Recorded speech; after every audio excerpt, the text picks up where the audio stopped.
Okay, guys, so hi, welcome. I'm going to go through some practice problems on here, and I know it's going to be a little difficult to follow along, but I've linked a bunch of videos to the lesson for today. So the first thing I'm going to look at is my periodic table. So I have my periodic table with me here. You should have yours out too, so you can kind of follow along. So the first thing that I should notice is that we have 4 different blocks. So we have the S block, which is in yellow, okay? Our P block, which is in pink, our D block, blue, and then our F block, which is green, okay?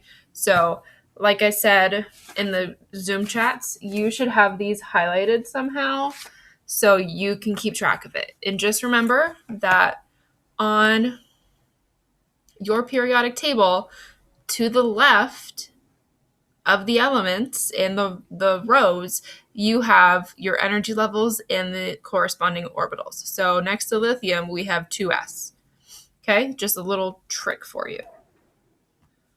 So, getting started. I'm going to go through 3 examples like this. So the first element we're going to look at is nitrogen. So nitrogen on our periodic table ends in the P block.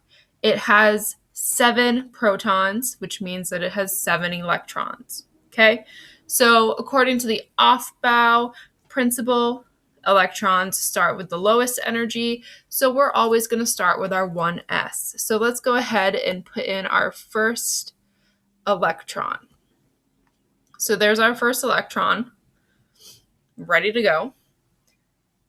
And Hund's rule, you need to fill electrons with the same spin in equal energy before you double up. There's only 1 orbital in the s, so we can go ahead and add our second electron. And then just remember, the Pauli exclusion principle states that only 2 electrons can be in 1 orbital. In this case, only 2 electrons can fit onto 1 line. All right, so we have 2 electrons accounted for. We need to fill in 5 more. So we're going to go to our 2s now. And we know that these 2 electrons are going to fill right up. Okay, so 7 electrons total. We have filled in 4, so we have 3 left. Okay, so I'm going to put this one here. Now, this is like you and your siblings. You're not going to share a room with your brother or sister if you don't have to. Okay, so this is where Hund's rule comes into play. So we're going to fill in our upward pointing arrows until all of the orbitals are full with the upward pointing arrow. So I need to make a copy of this because I do not have enough. And then it's the game of Miss Stone trying to move it there. Okay. So at this point, I have completed nitrogen's orbital filling diagram with everything. So we have 2, 4, 5, 6, 7 electrons. These 2 we don't need. So this is what the energy diagram for nitrogen looks like. Okay, moving on, we have aluminum. All right, so we need to keep in mind those 3 rules when we're doing this, but I'm going to go ahead and just do this. You guys are going to need practice. So if I were you, each box represents an arrow. So I would count the boxes until you get to aluminum. So I always start with the upward pointing arrow. You don't have to. You can start with the downward arrow. It's completely up to you. I just like to stay consistent though. So I filled in my 1s energy level in orbital. So now I'm on my 2s. And again, just practice makes perfect. You've got to practice these to get good at them. So I've filled in 4 electrons so far. And I'm going to keep going. So remember Hund's rule, you need to fill the orbitals or the electrons into the orbitals with the same spin before you can double them up because they're at the equal energy. So we're going to have something like this. But now we can start adding our downward pointing arrows. I'm sorry that I'm just a little slow. It'd be so much easier on a whiteboard. Okay, so we've filled up our 2p. Now we're in 3s. So again, each line can only have 2 arrows on it, and we've gotten there. So as we get to aluminum, we see that it is in the 3p energy level. It's the first box. So in our 3p orbital, we're only going to have 1 arrow to represent 1 electron. So this is what aluminum's energy diagram looks like. Here we go. Chlorine, 17 electrons now. So I'm going to go ahead and zip through this, which really isn't zipping because it's more of you just watching. So again, I'm going to start at my 1s, and I'm just going to fill in until I get to 17 electrons for chlorine. So again, if I have orbitals of equal energy, I fill all of them up with 1 electron with the same spin before I double them up. They do not want to have roommates if they don't have to have them. Okay, so now we go to our 3s,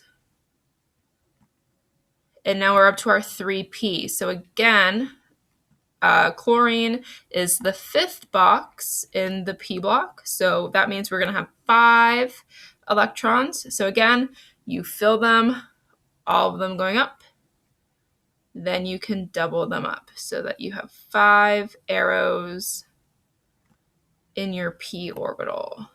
And I messed that one up a little bit. So here we are. Here is chlorine's diagram. Okay, so moving on, if I can. This is what my assignment for you looks like. So I've given you specific elements. You need to write their electron configuration, and you need to draw their orbital filling diagram. And now note that for the orbital filling diagrams, all you need to show is the highest energy level. So if you look on here, I've kind of laid it out for you for the first 2 on your worksheet, and I have plenty of other examples for you. So I've done the first 3. I showed you how we go through that. So we have this for our nitrogen. If we look back, the highest energy level nitrogen has is 2. The 2s has 2 electrons, and then your 2p has 3. Looking here, we see that. Okay, so let's do the same thing for aluminum first. So aluminum, the highest energy level is 3. So our 3s has 2 electrons, and our 3p has 1. So I'm going to go ahead and fill that in, I think, if this will allow me. And then for our chlorine, again, the highest energy level is the 3rd energy level. Our S has 2 electrons and our P has 5. So I'm going to fill that in accordingly. So we have 2 electrons in our 3s. But in this case, we have 5 electrons in our 3p. And remember, you got to fill them following Hund's rule. That's one of the most important rules to remember when we are doing electron configurations. Okay, so now that that's settled, it is time for our electron configuration. All right, so I have done that for nitrogen above, but let's walk through aluminums together. So just like in the diagram, we started with 1s, we're going to start with 1s in our electron configuration. So it's 1s, and then this is where you count the boxes. So 1s, 1, 2. So we have 2 electrons in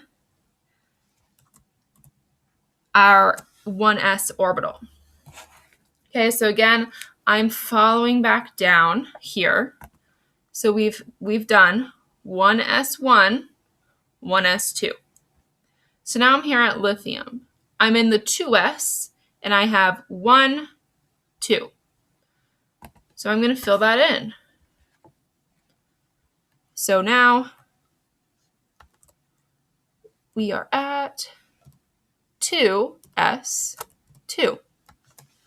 What comes after the 2s? Well, if we follow along on our periodic table in a straight line across, the 2p. So we're now 2p, 1, 2, 3, 4, 5, 6.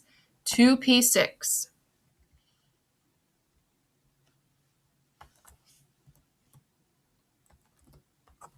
And then same thing, we're going to keep practicing this method until we land on aluminum's box. Okay, so now we're down here at our 3s, and we have 1, 2. So it's 3s2,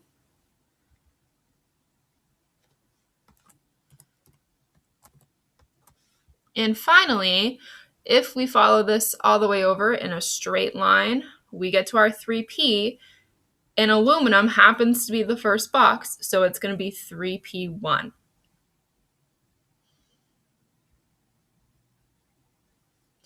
So we will end,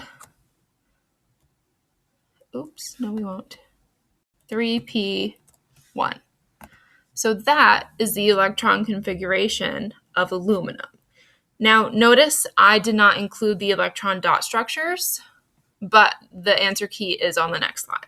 Okay, so the electron dot structures for any of our elements just has the number of valence electrons as dots around it. So another way to think of it is that it's the number of electrons in the highest energy level. So looking at aluminum, the third energy level is the highest. It has 2 electrons in the s orbital and 1 electron in the p orbital. So it will have a total of 3 dots around Al. Okay, so I'm going to go ahead and do some of these, but I will walk you through a few more. So I have done up to vanadium, so you can go ahead and look at the answers, but I wanted to walk through boron and silicon with you. Okay, so boron has a total of 5 electrons. Okay, so down here, again, we're just filling this. Okay, so we have 5 arrows we need to put on lines. Okay, so right now we've already accounted for 2 arrows, 3 more.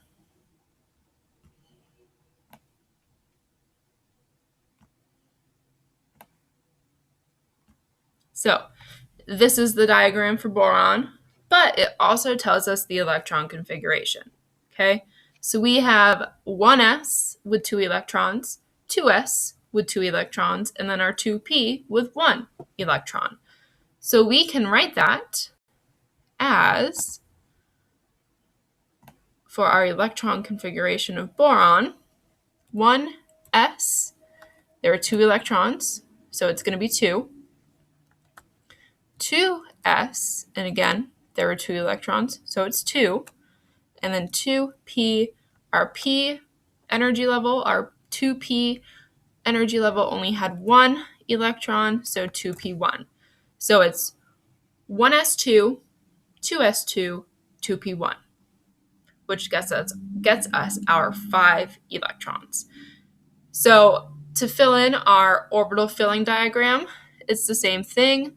We're going to take 2 electrons, and we need that in our 2s, and then we need 1 electron in our 2p. Okay? For silicon, same process. We have 14 electrons with silicon, so we're going to fill this until we have 14 arrows present. So again, we always start with the 1s. So we got 1s2, 2s2, our 2p, we need to fill with arrows going in the same direction before we double up. So if we fill our 2p energy level all the way, that's going to give us 10 total electrons. So that means we have 4 more to go. So that means our 3s is going to have 2 electrons, and then our 3p is going to have 2. Let me just make a copy of that because I did not give myself enough electrons. So that electron we don't use. So this is what silicon's energy diagram looks like. So we take this and write our electron configuration. You can use this method or you can count the boxes. I just look at the periodic table. It's faster for me. So we have a 1s2, 2s2, 2p6, 3s2, 3p2. Okay? So if we fill that in, we get that as our electron configuration, and then we can go ahead and fill in our orbital filling diagram. So our third energy level, excuse me, is the highest. So we're just going to fill that in here. So we have 3s2, 3p2. Remember, you got to fill with the electrons with the same spin before you double up. And there we are. So you can do this on the computer. It just takes a little bit longer, or you can write this on paper. Okay, so this is the answer key. I wrote this on paper. I didn't feel like figuring out how to draw everything on the document, so I just filled it in on paper, uploaded it. So you can do that way, or you can do it on the computer. So again, use the boxes on the periodic table to help you. Watch the videos I've linked below, and if you have any questions, you can email me, remind me, or you can come in the Zoom chat at the end of class. Hope this helps.